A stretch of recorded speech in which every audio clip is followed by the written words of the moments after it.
Martineau. Le préféré du règne animal. Bonjour, les petits lapins. Petit lapin. Discutons avec Philippe Lorange, doctorant en sociologie à l'UQAM. Et on se souvient, Philippe, d'une chronique qui avait fait beaucoup jaser dans Le Devoir de Jean-François Lisée, où il parlait du racisme anti-québécois dans certaines écoles. En France, on sait on va en parler, il y a un racisme anti-blanc. Hein? Pas à peu près. Ouais. Les Blancs, on les appelle les jambons-beurres, là. Puis quand t'es blanc dans certains quartiers, t'es en minorité, puis tu te fais écœurer, puis tout ça. Et là, ben finalement, il y avait une controverse autour de la chronique de Jean-François Lisée. Il y a des gens qui disent qu'il exagère, tout ça. Là, toi, tu veux nous présenter une vidéo. Là, c'est une vidéo qui a circulé depuis environ hier, et d'ailleurs, ça vient comme d'un film qui est sorti dans les derniers mois, et qui montre donc une élève qui vient de la Gaspésie. Ils sont venus en groupe des élèves qui viennent de la Gaspésie à Montréal pour faire un genre d'atelier, si on veut. Et là, ce qu'on voit dans la vidéo, puis elle le décrit elle-même, c'est elle arrive dans une école multiethnique de Montréal. Et dans les couloirs, partout où elle va, elle dit je sens que tout le monde nous regarde, puis c'est pas positif, c'est-à-dire on n'est pas bien accueillis. On dirait qu'on se moque de nous, on nous insulte, et donc elle dit qu'elle se fait traiter de plotte gaspésienne. Donc c'est ça, on les insulte en raison de leur couleur de peau, en raison du fait qu'ils sont québécois. Et donc c'est du Québec bashing, c'est du racisme anti-québécois. On va regarder un extrait de la vidéo. On regarde ça.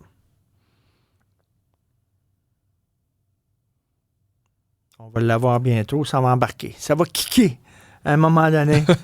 C'est en train d'embarquer. En tout cas, Jean-François Lisée avait raison. Ces témoignages-là étaient de vrais témoignages. Là. On connaît Lisée, c'est un homme quand même très rigoureux. Puis ce qu'on voit dans cette vidéo-là, ça ne fait que confirmer ce qu'a montré Lisée. C'est-à-dire qu'il y a vraiment partout dans le Grand Montréal, il y a plusieurs écoles où la grande majorité des élèves ne sont pas nés sur le territoire québécois. Donc, ils ne sont même pas nés au Canada, là. Bon, on regarde ça tout de suite, cette petite vidéo. Elle nous suit, à crier, comme s'il y avait un party, mais pas dans le bon sens. Il criait, mais on dirait qu'il y avait de la rage, puis il était insulté.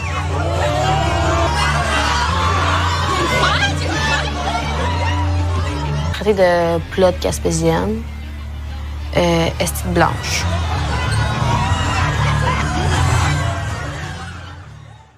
Aïe, OK. Là, ils s'en prennent tout à elle, c'est ça? Ils sont tous en train de crier après elle, cette fille. Ben oui, mais elle n'était pas ça, d'ailleurs. Elle avait des amis. Comme je te dis, c'était un groupe d'élèves gaspésiens. Puis là, elle a subi ça. Et après, on voit dans le reste de la vidéo, il y a comme le directeur de l'école qui arrive pour parler aux jeunes qui viennent d'arriver en compagnie d'autres élèves qui sont dans l'école et qui dit « Désolé, comme d'habitude, c'est pas comme ça. Il y a eu un mouvement de foule, comme un effet de foule, si on veut. » Mais c'est-à-dire que c'est complètement inacceptable, une chose pareille. Là. C'est-à-dire qu'on ne doit pas avoir un double standard. Quand il y a du racisme à l'égard des minorités, c'est condamnable, il faut le condamner. Et c'est la même chose quand il y a du racisme contre les Blancs et les Québécois. Moi, ça me fait rire de voir des théoriciens antiracistes de gauche dire ça n'existe pas le racisme anti-blanc. Et ça, ça, c'est hallucinant quand je lis ça. Parce que pourquoi on nous dit le racisme, c'est une structure, hein, c'est un système. Et dans ce système, nécessairement, c'est les Blancs qui contrôlent tout. On comprend jamais d'où ça vient cette idée-là. Là. C'est là que c'est les Blancs qui contrôlent tout. Et donc, ça se peut pas que les autres soient racistes contre les Blancs. Parce que le système, c'est les Blancs qui sont au-dessus. OK, on est passé donc à les Juifs contrôlent tout. Ouais. Ah, les Blancs contrôlent tout. Mais d'ailleurs, tu parlais du parallèle avec la France. Là, tu disais justement, les Blancs sont minoritaires, ils peuvent se faire niaiser comme ça se peut pas. Et d'ailleurs, pas juste les élèves, les professeurs. Là, il y a Dominique Bernard, Samuel Paty, donc des cas malheureux. Mais les Juifs subissent également beaucoup de discrimination en France. Il y en a plein qui déménagent, qui s'en vont en Israël parce qu'ils veulent plus vivre en France, c'est rendu trop dangereux. Et eux autres aussi sont associés à des Blancs qui dominent tout. Donc ça aussi, ça revient, cet antisémitisme-là, cette idée que non seulement les Blancs contrôlent tout, mais les Juifs également, ils ont la finance, sont hypocrites. Donc, tu vois, ça revient, ces genres de choses-là. Et cet antisémitisme ne vient pas, des locaux, là. Ça vient de l'étranger, malheureusement. Mais si on revient au cas actuel, là, comment ça se fait que ça fait quand même plusieurs mois qu'on le sait, que des témoignages qui ont été collectés par Jean-François Lisée, que ça se fait partout à Montréal. Parce que Jean-François, suite à sa chronique, il y a plein de profs qui lui ont écrit. Oui, c'est ça, absolument. En plus, et le gouvernement du Québec n'a pas ouvert une enquête sur le sujet, alors que pour moi, c'est gravissime. S'il y a du racisme anti-québécois, Il faut ouvrir une enquête absolument. Là. Je veux dire, si c'est partout comme ça, ben, c'est un problème répandu à Montréal. Sais-tu ce qu'ils vont te répondre? C'est une anecdote. Ah ben oui. C'est ça qu'ils vont te répondre. Ce qu'il faut, c'est que quand il y a un cas, mettons, d'un noir qui se fait arrêter un peu brutalement, là, c'est un système. Là, c'est sûr que c'est répandu à grandeur du Québec, c'est du racisme systémique, mais plein d'anecdotes de Québec bashing, ça, c'est toujours des anecdotes, ce sera toujours des faits divers, ce sera toujours des polémistes d'extrême droite du Journal de Montréal puis de Cube Radio qui exagèrent, alors que là, on a un cas concret qu'on l'a vu comme dans la vidéo. Il y a des élèves qui se font intimider. Puis d'ailleurs, je rappellerai que quelques mois, c'était à l'école à Saint-Bruno de Montarville, en Montérégie. C'est un jeune, on le voit dans la vidéo, je sais pas si tu t'en souviens, c'est des élèves musulmans qui disent aux petits Québécois, mets-toi à genoux et prie. Donc, autrement dit, ils voulaient comme le convertir à l'islam. Donc, c'est quand même... on est rendu là, c'est-à-dire que... Ça montre que les politiques d'intégration fonctionnent plus ou moins bien. Là. Et même si, c'est-à-dire que peu importe le modèle d'intégration qu'on veut avoir, qu'on soit multiculturaliste, interculturaliste, pour l'assimilation, la convergence culturelle, ces discussions-là sont pour moi inutiles si on ne parle pas des seuils d'immigration qu'on reçoit. Et là, les seuils dépassent complètement nos capacités d'intégration. C'est pas moi qui le dis. Hier encore, c'était le président de la Banque nationale qui le disait. Là. Donc, à un moment donné, c'est rendu que même la classe d'affaires qui fait toujours du cheap labor le dit. Tu veux, dans les Pays-Bas, ils ont serré la vis. En Allemagne, ils ont serré la vis. Un peu partout, ils sont en train de revoir, justement, en disant, là, il faut tenir compte de la capacité d'accueil parce qu'il va y avoir des problèmes sociaux. L'économiste Pierre Fortin l'avait souligné aussi dans un texte dans l'actualité. Et même Trudeau puis Marc Miller, là, dans les derniers jours, ils ont dit « Hey, là, il y a trop d'immigrants au Canada. » Hey, mon Dieu! Fait que pendant 9 ans, ils n'auraient pas arrêté de nous dire il faut plus d'immigrants, puis la solution au problème, c'est toujours plus d'immigrants. Là, ils ont fait des tweets dans les derniers jours pour dire moi, j'ai vu Marc Miller dire « Immigrer, c'est pas un droit, c'est un privilège. » Ah ben, pendant 9 ans, vous nous avez dit exactement le contraire. Puis si on disait que c'est un privilège, ben là, on était des racistes xénophobes. Mais là, ils sont en train de voir qu'ils sont en train de perdre les prochaines élections. Là, d'autant plus qu'ils savent que, les conservateurs s'en viennent peut-être dans les prochaines semaines. Et donc là, peut-être qu'ils veulent un peu rendurcir leur ligne concernant l'immigration.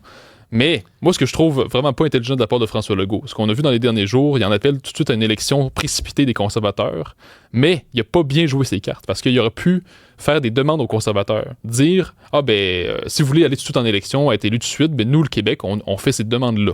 On veut tous les pouvoirs en immigration. Et François Blanchet, là, qui aurait non, mais c'est ça, mais François Legault aurait pu insister, il aurait pu dire, moi, je vais pousser le bloc à faire tomber les libéraux, mais vous, les conservateurs, je vous demande tous les pouvoirs en immigration, je vous demande, mettons, plus de pouvoir en d'autres choses. Ça veut dire qu'on serait à vendre. On est à vendre. Mais pas à vendre, mais c'est-à-dire on met des conditions. Ouais. Tu sais, quand on a fait les rondes constitutionnelles là, des années 80 pour l'accord du Lac-Meech, tout ça, mais on avait des demandes, on avait des conditions pour notre signature. Ben, c'est la même chose. Si vous voulez précipiter les élections, les conservateurs, pour se faire élire tout de suite, mais mettons nos conditions tout de suite.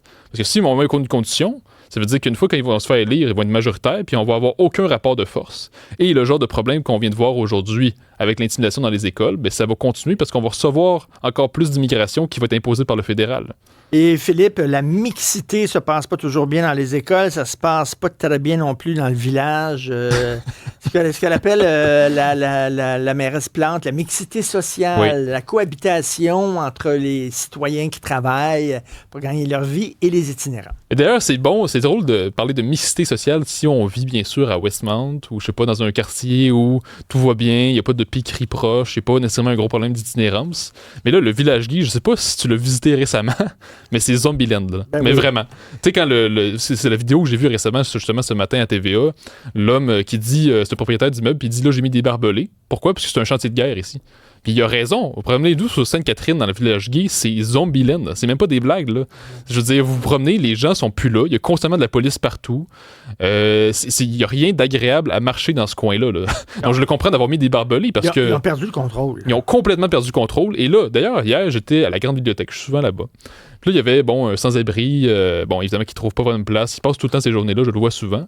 Et là, je sais pas, il posait problème. Puis au lieu de juste, je sais pas, le faire sortir ou avoir une intervention, c'était encore dans l'idée de cohabitation. Donc là, la grande bibliothèque semble avoir engagé comme un agent. Donc là, il y a un agent qui est arrivé pour dire, là, est-ce que vous cherchez un abri pour ce soir? Je suis là pour vous accompagner. Mais pendant cette intervention-là, ça dérange tous les usagers proches. le sans-abri parle fort. Puis c'est parce qu'une bibliothèque, c'est pas un refuge. Là, mais on est toujours dans une logique de cohabitation, de mixité, d'acceptation. Mais l'affaire, c'est que ça finit par déranger tout le monde, non seulement dans les bibliothèques, mais le village gay, les quartiers autour.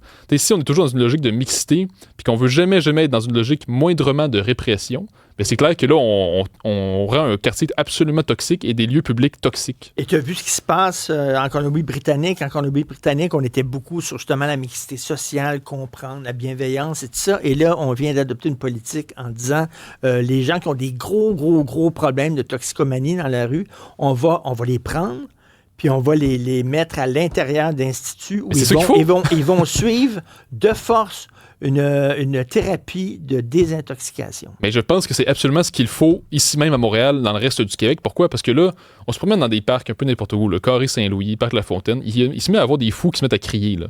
Puis évidemment, les policiers prennent pas ces lieux-là pour des priorités parce que c'est pas nécessairement là qu'il y a du crime, mais il n'en demeure pas moins que ces gens-là qui sont présents dérangent les autres personnes qui sont sur place.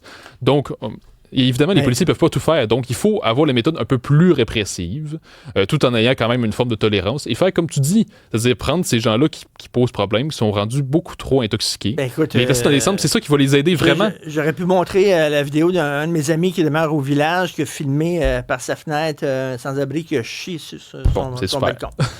Ses culottes, boum, il a fait ses petits besoins. Mais il était poli, il avait apporté son lot de papier de toilette. C'est quand même... C'est poli quand même. Merci Philippe. Merci. Bon week-end. Bonne journée, toi aussi.